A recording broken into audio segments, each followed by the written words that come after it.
Eruvin Daf. Today's email comes to us from David Osborne.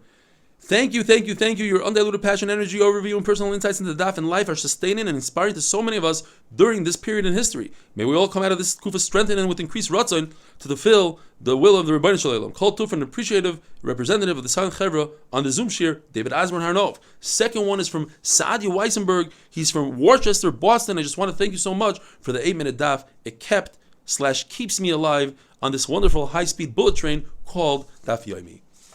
Eruvin Daf, we're in the middle of discussion. What is an amma? How many tfachim is an amma? It's either 5 or 6. So the Gemara brings a brisa. The beginning of the brisa starts off and says, all ammas consist of 6 tfachim, shachakais, open-fisted. Says Reb Shimon Gamliel, according to Abaya, he argues on what we just said. He says, no, not all ammas, only those when it comes to climb. Rava says no. Reb Shimon Gamliel is explaining the Tanakama. Tanakama says all. He says is all are close-fisted, but klayim are open. Reb Shimon Gamliel is coming to exclude something. He says, when you look at the Mizbeach and Achoshes, the one with the famous ramp, you would think that you use one measuring device. In fact, when it comes to 3 parts of the Mizbeach, you use a different measuring device, the one that consists of 5 tfachim. When you look at the Yisoid, the vertical part of the Yisoid, 1 amma, is the 5. The Yisoivev, the horizontal part, is 1 amma with a 5 tefach measuring device, and the keren, the top of the Mizbeach, has 4 kronos that are 1 by 1 by 1, a perfect square. You use a 5 tefach measuring device. And one other kli called Mizbeach Hazav, which is otherwise known as Mizbeach HaKtoires, it's in the Heichel, that's where you make the Ktoires. All the measurements of the Mizbeach Hazav are with a 5 tefach measuring device. Says Rav, a very famous concept that he says a few times in Shas, that when it comes to all shirim, all mechitzos, and all chatzitzos, it's all halacha Moshe Sinai. Moshe Rabbeinu received it directly from HaKadosh Baruch Hu on Har Sinai. It's not in the Torah though, mefurish. Even though there's a pasuk that says Eretz Chitu Sa'ira, and from there I learn all the shiurim, but it's just an asmach that's not mefurish in the pasuk. It says in the pasuk Chita, what do I learn? That if a person walks into a house that has tzaras and he's wearing his clothing, so if he's not wearing his clothing, he and his clothing become tummy right away. But if he's wearing his clothing, you have to wait for a shear of Kedei Achilas Pras until his clothing becomes tummy. And that is the amount of time it takes a person to eat like 2 sandwiches, a half a loaf of bread, 4 kibbetzim. What type of bread? Chita, only made out of wheat. Smear some butter on it or something, and you are leaning. What do you learn from the word Saira?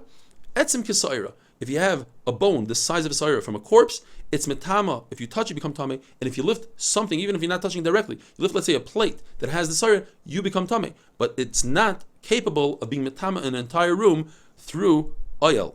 What I learned from Taina? Taina is a dried fig that we just learned Masechta Shabbos. When you do Haitzah, and we're learning now Haitzah in Eruvin as well, the shear is Kigrei Geras. To be chayiv, you're over when you take out a dried fig.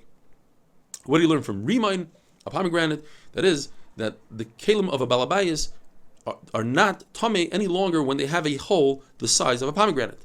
Zeh shemen, most of the shiurim in the Torah are kezayis, devash, meaning a date, kuseves hagasa, b'yom kippur, that's the shear that you eat on Yom Kippur to be chayiv. Chatzitza on a body is a doirais. It says in the pasuk v'rochas is kol besara. You can't have something making a chatzitza between the body and the water. B'mayim, we learn that you don't need a mayon, a river. You could also go into a mikvah.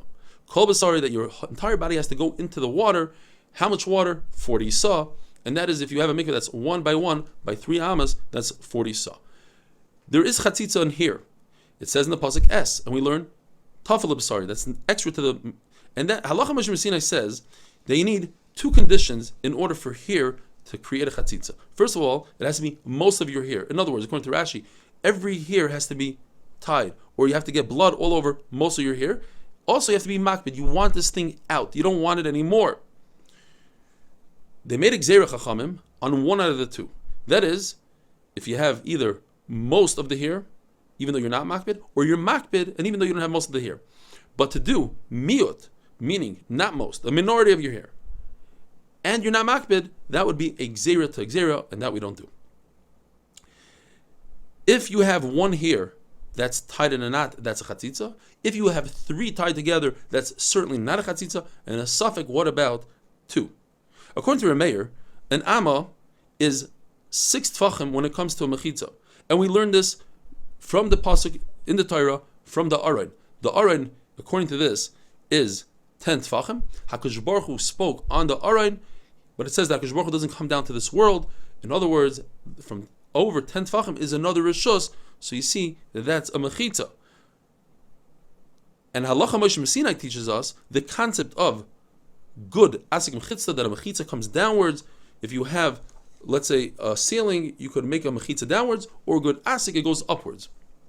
Also, the concept of lavad, that anything within 3 tefachim is considered closed off.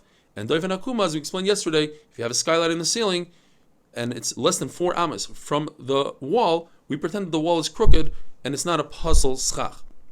According to Rabbi Yehuda, it says that when it comes to kalim, we use a 5 tefach amma, and when it comes to building, a 6. If so, it comes out that the aron was only 8.5 tefachim together with the kapiras. So the mechitzais, the fact that you need 10 tefachim, is halacha l'Moshe Sinai. Have a wonderful day.